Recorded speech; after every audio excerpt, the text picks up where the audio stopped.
Bismillah, kehancuran Timur Tengah dan pendirian bangunan Islam 31 Maret 2018.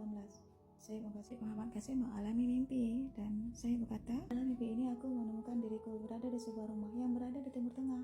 Ini adalah rumah yang sangat besar tetapi desainnya kuno. Ada banyak ruangan di dalam rumah dengan cat berwarna hijau. Ada orang-orang di kamar rumah yang semuanya sibuk dengan pekerjaan mereka masing-masing. Aku berkata pada diriku sendiri, apa yang aku lakukan di rumah ini? Aku berjalan ke dalam rumah dan menemukan sebuah jendela di salah satu ruangan yang terbuka ke arah luar. Di sana aku melihat seorang anak berusia sekitar 12 tahun dan dia sedang melihat sesuatu melalui jendela itu. Aku juga melihat keluar melalui jendela itu dan melihat sebuah rumah dari kejauhan. Rumah ini sangat modern dan terlihat seperti bangunan besar. Banyak orang di sana.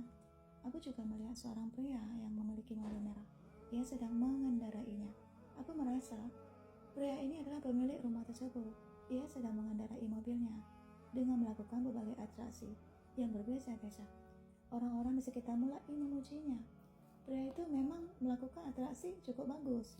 Kemudian aku berjalan. Orang lain dan anak yang sama yang berdiri denganku tadi berlari ke arahku dan menyapaku sambil menyebutkan namanya dan aku menyapanya kembali. Dia berkata padaku, apakah kamu melihat bagaimana orang itu mengendarai mobil?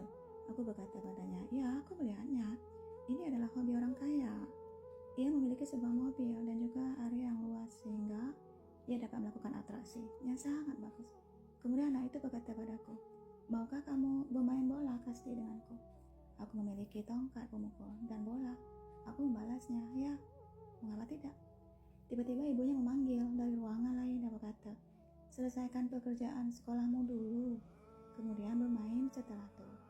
Kemudian anak itu berkata padaku, tolong tetap di sini, aku akan kembali setelah menyelesaikan pekerjaan sekolahku dan aku akan membawa kembali tongkat dan bolanya juga. Aku mengatakan padanya, baiklah, aku menunggumu di sini. Kemudian tiba-tiba sesuatu muncul di benakku untuk berjalan menuju jendela lagi dan memperhatikan pria dengan mobil merah itu. Setelah beberapa saat berdiri di sana, seorang pria lain mendekati jendela dan mulai melihat aksi mobil merah juga. Aku melihat rumah modern itu dibangun dengan kuat dan terlihat sangat bagus. Pria dengan mobil merah berteriak dengan bangga, lihat, aku dapat melakukan aksi yang bagus. Kemudian tiba-tiba aku mendengar suara aneh dari dasar tembok rumah itu dan bumi di sekitarnya mulai tenggelam. Dinding rumah mulai runtuh. Setelah melihat ini, aku memberitahu pria yang berdiri sebelahku, bumi akan tenggelam dari sana dan dinding juga akan runtuh. Ia terkejut melihat ini dan berkata, bagaimana bisa terjadi? Rumah itu sangat kuat. Aku berkata, ya, tapi aku khawatir jika puing-puing dari dinding rumah itu akan menimpa rumah kita dan merusaknya. Dia menjawab, tidak, ini tidak mungkin. Rumah itu jauh. Bahkan jika dindingnya runtuh, puingnya tidak akan sampai ke sini. Kemudian aku melihat bahwa bumi di depan rumah itu mulai tenggelam dan salah satu dinding sampingnya runtuh. Bumi mulai tenggelam dengan cepat. Tapi orang-orang di sekitar tidak memperhatikan. Mereka sibuk menyaksikan aksi pria dengan mobil merah itu. Pria itu sendiri juga tidak memperhatikan situasi ini. Aku berkata pada diriku sendiri, tanah di bawah rumah itu sudah tenggelam. Orang-orang tidak peduli dan mereka sibuk memuji orang itu. Tiba-tiba pria itu membelokkan mobil menuju area parkir. Bumi sudah tenggelam dengan cepat dan beberapa orang memuji pria itu tertelan oleh bumi. Yang lain mulai berteriak ketika melihat mereka tenggelam dalam bumi karena dinding yang runtuh dan tanah yang tenggelam. Ada banyak debu di tanahnya. Begitu orang itu mencapai tempat parkir dan ia akan memakai mobilnya, bumi tenggelam dan orang itu tenggelam sangat dalam mobilnya. Aku sangat sedih melihat ini dan bertanya pada pria di sebelahku, apakah menurut kamu orang itu masih hidup? Dia berkata, tidak, pasti sudah meninggal. Aku berkata, ya, setelah terkubur dasar tanah, pasti meninggal karena lemas. Setelah melihat pemandangan yang mengerikan ini, aku berkata, aku harus keluar dan memperingatkan orang-orang untuk keluar dari sana. Rumah itu sedang runtuh. Pada saat aku sampai di luar, bumi mulai tenggelam lebih cepat, sehingga kerusakan yang terjadi semakin parah. Kemudian bumi terus tenggelam hingga mencapai rumah tempatku berada. Bumi juga tenggelam dari bawah salah satu dinding rumah ini dan dindingnya ikut runtuh. Kemudian salah satu ruangan rumah ini juga ambruk dan menimbulkan debu di sekitarnya. Aku juga khawatir jika bencana telah sampai di sini. Apa yang akan terjadi selanjutnya? Tiba-tiba bumi berhenti tenggelam di dekat pintu masuk utama rumah ini, sehingga penghuni rumah bisa keluar.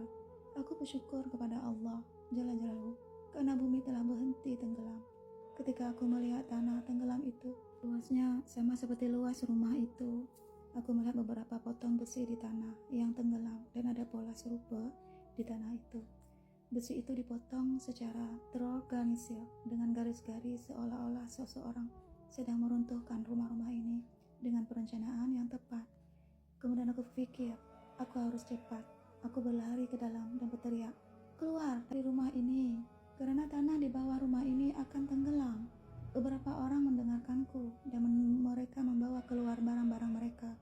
Kemudian aku menyadari bahwa beberapa barangku juga ada di sana. Aku segera pergi ke kamar untuk mengambil barang-barangku.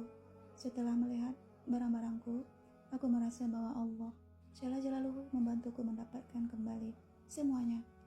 Setelah mengambil barang-barangku, aku teringat anak kecil tadi dan mendapatinya di salah satu kamar. Aku katakan untuk keluar dari sana karena rumah ini akan runtuh. Ia dan keluarganya mengambil barang-barang dan berlari keluar. Bumi yang tenggelam masih berhenti di dekat pintu utama, tetapi bumi mulai tenggelam dari sisi lain rumah dan terjadi kerusakan di sekitarnya. Setelah mengevakuasi rumah itu, orang-orang bertanya padaku, apa yang harus kita lakukan sekarang? Kemana kita pergi? Aku berkata, jangan khawatir, berjalanlah ke arah timur, dan setelah itu kalian harus menyeberangi sungai kecil. Lalu kalian melihat rumah lain dan kalian bisa pergi ke sana. Orang-orang mulai berjalan ke arah itu dan aku juga membawa barang-barangku dan tidak pernah meninggalkannya. Aku berkata pada diriku sendiri, bagaimana jika aku meletakkannya di suatu tempat dan melupakan lalu terkubur? Oleh karena itu, aku selalu bawa barang-barangku. Aku masuk dalam rumah lagi dan membawa lebih banyak orang keluar. Saat aku keluar, kelompok pertama kembali kepadaku dan bertanya bagaimana kami akan menyeberangi sungai. Lalu aku mengajak mereka dan mengatakan, sungai itu dangkal, satu titik. Aku meminta mereka untuk menyeberangi sungai dari titik itu. Kami menyeberangi sungai dan melangkah lebih jauh, lalu menemukan sebuah rumah kecil tua dan lemah. Ketika aku melihat rumah itu, aku berkata, ini rumah yang sama tempat aku dilahirkan. Aku memberitahu orang-orang itu untuk berlindung di rumah itu. Dan jika Allah menghendaki, semuanya akan baik-baik saja. Orang-orang itu mulai masuk dalam rumah dan aku berkata pada mereka, kita harus memperkuat rumah ini, melindunginya dari bawah tanah, agar malapetaka tidak menimpa rumah ini dan merusaknya, dan Allah Jalla Jalaluhu akan membantu kita. Dan aku kembali karena ada beberapa rumah lain juga di sana. Aku memberitahu orang-orang dari rumah itu dan juga dari dua rumah besar untuk keluar dan pergi menuju di seberang sungai. Orang-orang itu mulai menuju rumah kecil dan tua itu satu demi satu. Setelah ini pemandangan dalam mimpiku berjalan sangat cepat sehingga aku tidak tahu dan tidak ingat apa yang terjadi pada saat itu. Kemudian ketika pemandangan menjadi normal kembali, aku menemukan diriku berada di depan pintu sebuah rumah. Aku merasa bencana itu telah berlalu dan orang-orang yang selamat semuanya ada di rumah ini. Ketika aku masuk ke dalam rumah, aku menemukan bahwa rumah itu telah berubah total. Aku sangat terkejut dan berkata, ini adalah rumah yang sama yang dibangun oleh Nabi Muhammad Sallallahu Alaihi Wasallam. Dan aku mencari rumah yang sama dalam mimpiku. Allah Jalla Jalaluhu telah mengembalikan rumah ini kepada kami dengan rahmat khususnya. Dan aku sangat bahagia. Rumah ini jauh lebih besar dari kedua rumah itu. Aku berjalan-jalan di rumah ini, menemukan bahwa ada kedamaian, kemakmuran di mana-mana. Aku masuki ruangan yang sangat besar dan melihat banyak orang yang duduk bersama dan saling berbicara satu sama lain. Muslim dari seluruh dunia dengan bahasa yang budaya berbeza berkumpul di sana. Aku memandang mereka dan berpikir bahwa sebelum musibah menimpa mereka, orang-orang ini bahkan tidak ingin bertemu satu sama lain. Namun sekarang mereka kumpul satu tempat dan berbicara satu sama lain seolah-olah mereka adalah saudara sejati. Mereka menghibur satu sama lain dan memperlakukan satu sama lain dengan sangat baik dan hormat. Kemudian seorang pemuda memasuki ruangan. Ia terlihat tidak asing. Aku merasa seperti telah melihat sebelum ini. Kemudian aku berpikir bahwa penampilannya mirip dengan anak yang aku temui di rumah Timur Tengah itu. Pemuda itu juga menatapku dan mulai berbicara denganku. Aku berkata padanya, aku bertemu seorang anak kecil. Kamu sangat mirip dengannya. Aku ingat anak itu saat melihatmu. Dia berkata padaku, akulah anak itu.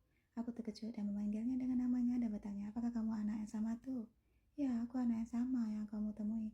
Aku berkata padanya, kamu sudah dewasa sekarang. Ia berkata, ya aku sudah dewasa, dan aku sangat senang bertemu denganmu. Aku bicara dengannya untuk beberapa saat, dan setelah itu, aku tersesat dalam pikiranku, lalu aku duduk di satu tempat di ruangan itu. Aku masih memegang erat barang yang Allah Jalla Jalaluhu berikan padaku. Aku berkata pada diriku, bertahun-tahun telah berlalu.